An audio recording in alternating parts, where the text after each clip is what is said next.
আপনারা জানেন যে জাতীয় ঐক্যমত্য কমিশনের আহ্বানে প্রধান উপদেষ্টা আজকে আমাদের বিভিন্ন রাজনৈতিক দলসমূহের সাথে বৈঠকে বসেছেন। সেখানে আমি বাংলাদেশ লেবার পার্টির পক্ষ থেকে আমি সুনির্দিষ্ট কিছু কথা বলেছি। আমরা বলেছি যে আমরা কয়েকদিন আগে শুনেছি যে স্থানীয় সরকারের যে উপদেষ্টা তিনি বলেছেন যে সরকার নীতিগতভাবে সিদ্ধান্ত নিয়েছে স্থানীয় সরকার নির্বাচনের। আমরা সংস্কার যেমন চাই, রাজনৈতিক দলগুলো আমরা নির্বাচনও চাই। আমরা জানি যে এই রাজনৈতিক সংকট উত্তরণের জন্য প্রথমেই দরকার জাতীয় নির্বাচন। অন্যদিকে এই অন্তর্বর্তীকালীন সরকার তারা চাচ্ছে স্থানীয় সরকার নির্বাচন, যেটা সংঘাত, সংঘর্ষ এবং বিতর্কের সৃষ্টি করবে। এজন্য আমরা বলেছি যে সর্বাগ্রে যেই সমস্ত সংস্কারগুলো প্রয়োজন সুষ্ঠু এবং গ্রহণযোগ্য নির্বাচনের জন্য, সেই সংস্কার করার জন্য আমি বলেছি যে মাননীয় প্রধান উপদেষ্টা তিনি একটি গাইডলাইন দিয়েছেন জাতিকে যে আগামী ডিসেম্বর মাসে জাতীয় নির্বাচনের, কিন্তু আজকে ফেব্রুয়ারি মাস মধ্যবর্তী চলছে এবং সামনে যেই সময়টুকু আছে এই সময়ে জাতীয় নির্বাচনের জন্য যেই কাজ করা দরকার, যেই আয়োজন করা দরকার, সেই আয়োজন পরিলক্ষিত হচ্ছে না। এজন্য দৃশ্যমানভাবে এই কাজ করা দরকার।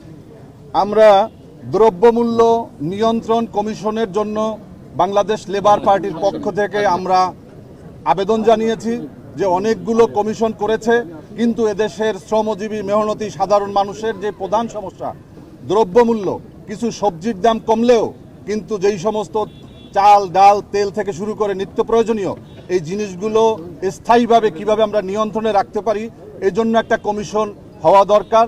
আমরা এটা লেবার পার্টির পক্ষ থেকে আমরা বলেছি। আমরা নির্বাচন পদ্ধতির সংস্কার নিয়ে কথা বলেছি।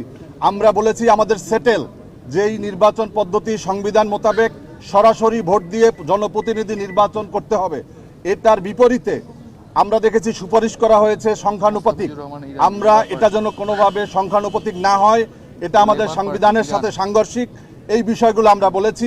আমরা বিশ্বাস করি সরকার এদেশের জনগণের প্রতি আস্থা এবং বিশ্বাস এবং আগামী দিনের পথ চলাকে সুন্দর করার জন্য সবাই তারা সুন্দর একটা সিদ্ধান্ত নেবে এবং আগামীতে আমাদের বিভিন্ন সংস্কার কমিশনের সাথে রাজনৈতিক দলগুলোর সাথে আমাদের বৈঠক হবে। আমি শুরুতেই ধন্যবাদ জানাই যে আজকে একটা খুব চমৎকার একটা অনুষ্ঠান এবং আমাদের এখানে বাংলাদেশে 5ই আগস্টের পট পরিবর্তনে যে সমস্ত রাজনৈতিক দলগুলো ভূমিকা রেখেছে তাদের সবার প্রতিনিধি এবং নেতৃবৃন্দ উপস্থিত আছেন।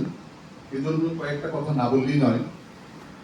আমরা গত কয়েকদিন আগে দেখেছি যে আমাদের একজন উপদেষ্টা বলেছেন যে স্থানীয় সরকার নির্বাচন করার জন্য নীতিগত সিদ্ধান্ত নেওয়া হয়েছে। আজকে আমার জানা যে এটা আসলে সত্য কিনা। এটা যদি সত্য হয় তো এটা রাজনৈতিক দলগুলোকে পাশ কাটিয়ে এই সিদ্ধান্ত নেওয়াটা কতটা হঠকারী হয়েছে। 2 নম্বর হচ্ছে আমরা সংস্কার চাই, আমরা নির্বাচন চাই। আমরা আগে জাতীয় নির্বাচন চাই, পরে স্থানীয় সরকার নির্বাচন পরবর্তী পর্যায়ে হবে। এবং আমি প্রধান উপদেষ্টাকে ধন্যবাদ জানাই আইনাগার পরিদর্শনের জন্য। তবে অনেক মহল থেকে প্রশ্ন উঠেছে যে আপনি 6 মাস পরে কেন আয়নাগর দেখতে গিয়েছেন। আরো আগেই আপনাকে আমরা সেখানে যাওয়ার প্রত্যাশা ছিল। আয়নাগর যে বিকৃত করা হয়েছে, ভাঙা হয়েছে, রং করা হয়েছে, নতুন তোয়ালে দেওয়া হয়েছে, এগুলো কিন্তু জাতির মধ্যে ভিন্ন একটা মাত্রা যোগ করেছে, যেটা নেগেটিভ।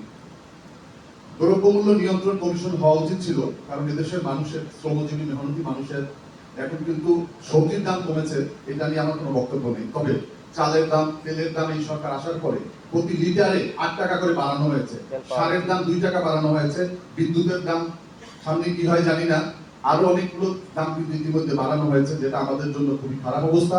আমার একটা প্রস্তাব যে নির্বাচন আমাদের একটা কমিশন, অন্তত দ্রব্যমূল্য নিয়ন্ত্রণ কমিশন করা যায় কিনা, এটা আপনাদের কাছে আমার প্রস্তাব।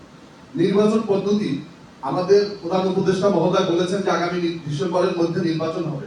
আমরা বিশ্বাস করতে চাই যে আপনার এই বক্তব্য সঠিক এবং আমরা এটার উপরই ভিত্তি করে আমরা এগিয়ে যাচ্ছি। আমরা ইতিমধ্যে দেখেছি যে কিছু রাজনৈতিক দল তাদের প্রার্থীতা ডিক্লেয়ার করেছে।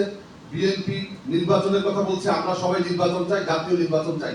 তবে এই জাতীয় নির্বাচনের জন্য যে সময়টুকু আছে আগামী ডিসেম্বরের আগে, প্রস্তুতি আমাদের চোখে পড়ছে না।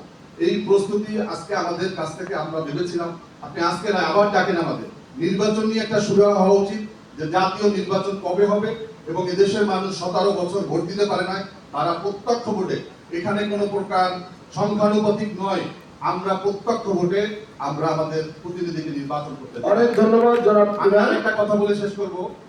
এখানে আমরা দেখেছি যে আমাদের স্থানীয় সরকার নির্বাচনের ক্ষেত্রে একটা সুপারিশ এসেছে যে সেখানে মেম্বারদের ভোটে চেয়ারম্যানরা হবে এবং জনপ্রতিনিধিদের ক্ষেত্রে শিক্ষাগত যোগ্যতা এতদিন আমরা জানতাম যেটা প্রযোজ্য হয় না, কিন্তু যদি এটা আপনি স্থানীয় সরকারে প্রয়োগ করেন, জাতীয় সংসদে যেখানে আইন পাস হবে, আইনসভা, সেখানে কেন হবে না? সেখানে অবশ্যই প্রার্থীদের অবশ্যই শিক্ষাগত যোগ্যতা নিরূপণ হওয়া উচিত। আপনাদের সবাইকে ধন্যবাদ। আসসালামু আলাইকুম রাহমাতুল্লাহ। বাংলাদেশ জিন্দাবাদ, বাংলাদেশ লেবার পার্টি জিন্দাবাদ।